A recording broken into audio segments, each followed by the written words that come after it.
So this week's Parsha Toldos introduces Yitzchak as a father. His Esav and Yaakov are born at the beginning of this Parsha. Last week was really highlighting Yitzchak as a son, and it's really fascinating how Avram and Yitzchak were both different style fathers and different style sons. Yitzchak was, you saw last week how dutiful he was as a son. The two things, obviously, the Akedah, where he literally told his father to tie him up so he doesn't flinch. That's how sold he was on following his father's path of following his father's path of religion, that he even tied himself up to to be able to continue following that path. And then you see in the Shidduch event where Yitzchak was completely uninvolved. Avraham told Eliezer, his servant, to find him somebody. He gave some instructions. Eliezer then made his own executive decisions on who he was looking for. At no point did Yitzchak tell Eliezer what he wanted, tell Abraham what he wanted. He made no desires known to anybody.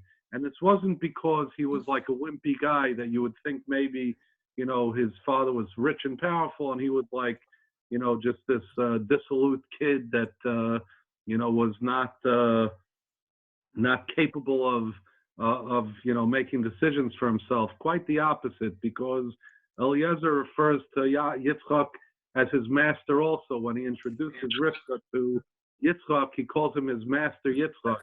The way he was talking about his master Avraham to Besuel and to Lavan, my master Avraham this, my master Avraham that, I'm a slave to Avraham.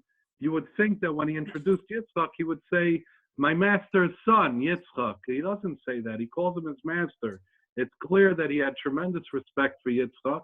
It's clear that Yitzchak had tremendous strength also.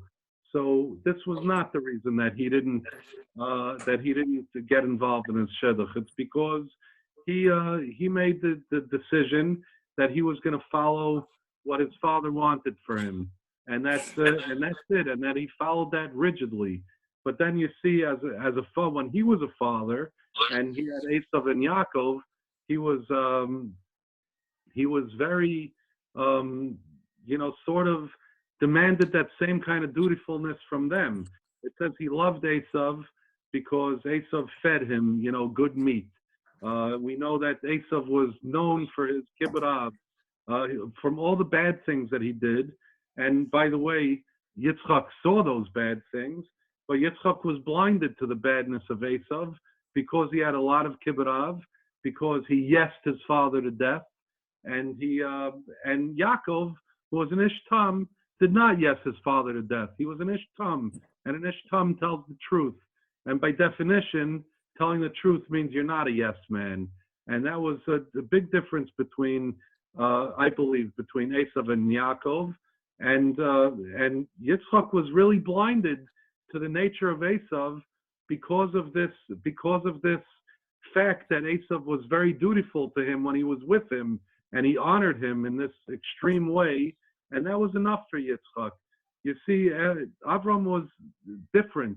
He understood who Yishmael was when Sarah told Avraham to kick Yishmael out. Avram didn't argue with her saying that Yishmael was a good guy. At no point did he say that. He was just sad because he didn't want to kick Yishmael out. And he even defended Yishmael to God. He wanted Yishmael to take over for him when he knew who Yishmael was. Yitzchak, on the other hand, did not know who Esav was. And it's even a bigger question, because by the time he gave the brachas, who he thought to Esav, Esav was already married to the two Canaanite women, where the Torah testifies that they were a Maris Ruach, to Yitzchak and Rivka. He was depressed. Yitzchak was depressed and upset over the women that Esav married. And yet, this wasn't enough for him to realize who Esav was, because he had this almost tunnel vision as to the duties of a son, and Esav was sort of paying lip service to this, and that worked for Yitzchak. What I'd like to take out of this is we know that Avram, Yitzchak, and Yaakov, all three of them are our fathers, and what that means is that each of them contributes their unique spiritual DNA to every one of us as a Jew. Integrated within us is meant to be that element of Abraham, that element of Yitzchak, and that element of Yaakov. We're not complete Jews unless we integrate the three spiritual strands of DNA from each of these avos. That's what it means to be an Av. Now, what Avram brings to us is the spirit. He created Judaism. He created the spirit of it. But the rules of it were implemented by Yitzchak. Yitzchak took what Avram created and he lived his life according to those principles that Abraham brought to the world. And he was, with that ultimate dutifulness, he was sort of the commands-based guy. That was, the halacha and the rules and the traditions and how we follow our parents' footsteps. So he brought that to Judaism. Avram brought the spirit, not the letter of the law, but the spirit of the law. And then Yaakov was able to integrate the two, the spirit and the letter of the law. Two quick stories that sort of, give you a good, way of understanding the spirit of the law and really following our parents, even to the point of extreme, let's say, ridiculousness.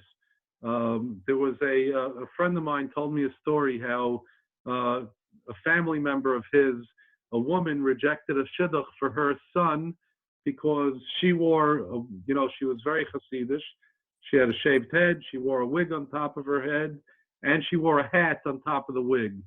The boy's mother, this was the girl's mother, the boy's mother, they were read a shidduch for her daughter, and the boy's mother also shaved her head and also wore a wig and also wore a hat on top of the wig.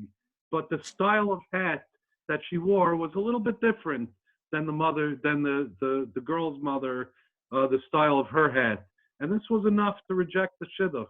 This is taking, rigidly following in our parents' footsteps to the extreme degree, to the point where just the whole spirit of things is just lost because you get so focused in these, nonsensical rules that aren't even rules. It's not, and that becomes what people are following. They forget the spirit of things. And on the other hand, I'll give you the opposite story, where in Auschwitz, there's, many stories of holy Jews that that fasted on Yom Kippur, even though according to halacha, they should not have fasted on Yom Kippur. They were, you saw the pictures. Some of these people were 60 pounds. They had no business fasting on Yom Kippur. Others of them didn't eat chametz on Pesach. That's all they had was a piece of bread. They didn't eat it on Pesach. That was definitely against the laws of Judaism, that they did not eat chametz on Pesach and they fasted on Yom Kippur. And yet they understood from that at that point, the spirit of the law was more important to them than the letter of the law. Just to survive in the camp, they needed to keep the spirit alive. Rules sometimes are not going to keep you alive.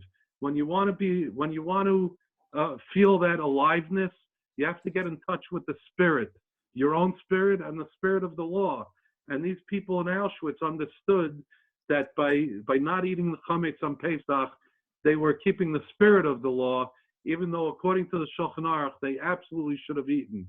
So here you see the two elements. There's the spirit of the law and the letter of the law, and they're both equally important. You cannot have a religion where you don't keep the rules and you just keep the spirit. There are people, they say they're spiritual, but they don't keep the rules. That's not really spiritual. You got to have both. And Avram teaches us the spirit, Yitzchak teaches us the rules, and Yaakov integrated the two, and we're meant to integrate the two in ourselves. And remember that when we're, super focused on the rules, we sometimes forget the spirit. And when we're super focused on the spirit, we could sometimes forget the rules. And we need to keep that balance. And everyone has their own balance, and it's up to us to find that balance in our own life. I want to wish everyone a good Shabbos, Shabbat Shalom from Renana, Israel.